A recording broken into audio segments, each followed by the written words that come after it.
So then stop thinking about yourself and realize it was not about you. If you're going on stage, it's not about you.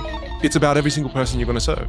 And I'll be honest with you too, coming in, I felt a bit nervous, right? But then I thought to myself, well, it's not about me. It's about me trying to add as much value as I can to Jay's audience. And it's about Jay. I want to connect with Jay. And the moment I made it about you and I made it about the audience we're about to serve, I had no cognitive capacity left to be nervous because I'm not thinking about myself.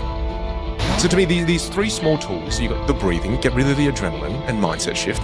It helps calm you down. And now when you go in, if you find yourself racing in it, then pause and take a deep breath. And that's how you can remedy it. Because if you go in, you're like, oh, I'm here, I'm really excited. You take a deep breath and then continue speaking. And right after the deep breath, it's going to slow your speech right down. Even when I did it then, I all of a sudden feel more relaxed now. Yeah. The reason people aren't comfortable with the pause is because they don't know what the pause is for. Right. And when you think the pause is useless, that's why you develop the behavior of filling the pause. Always talking, non-filler words as well, and so, like, you know what I mean? We do that because we don't understand the power of the pause. Whereas the pause allows people to process what you're saying. Think about it now, listeners, as you're listening to that, the moment I paused, you just did it again. You had a moment to process the things that I was saying. If I just talk really quickly and I don't pause at all when I'm talking, all of a sudden now everything that I say has no clear points because you didn't have any time to process anything that I'm saying. All of a sudden everything after a while becomes mumbo jumbo. Right? It just becomes nothing. 100%. Whereas pausing gives people time to process. Pausing gives you time to breathe so that you can relax, so that you don't speak too quickly.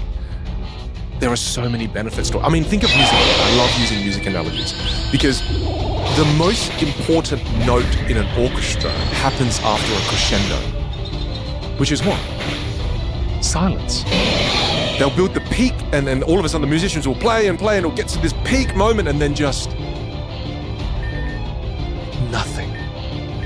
And the audience is in awe of what they just experienced.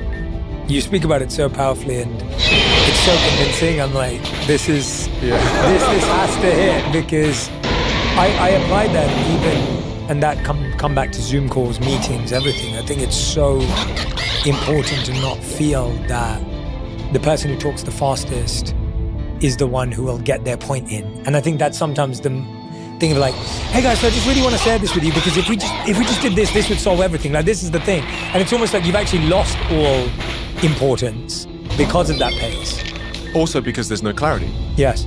If people don't process anything that you say, there's no clarity. Yes. You have to think about communication. It's not what I just sent, it's how it's being received. Mm-hmm. Right? It's not, oh, I've sent it, it's done, it's out there. What do you think? I don't even remember what you said. Yeah.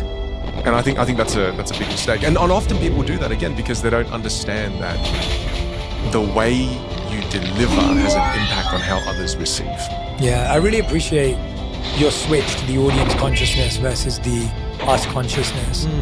Because it seems really small, it seems really obvious, it seems kind of course that makes sense. Yeah. But it really is everything. Yeah. Because all of a sudden, if you're thinking about being impressive, that's a really hard place to live from, because now you're judging every word that comes out of your mouth and judging whether it's impressive, whether it's powerful, whether it's profound, whether it's whatever it is.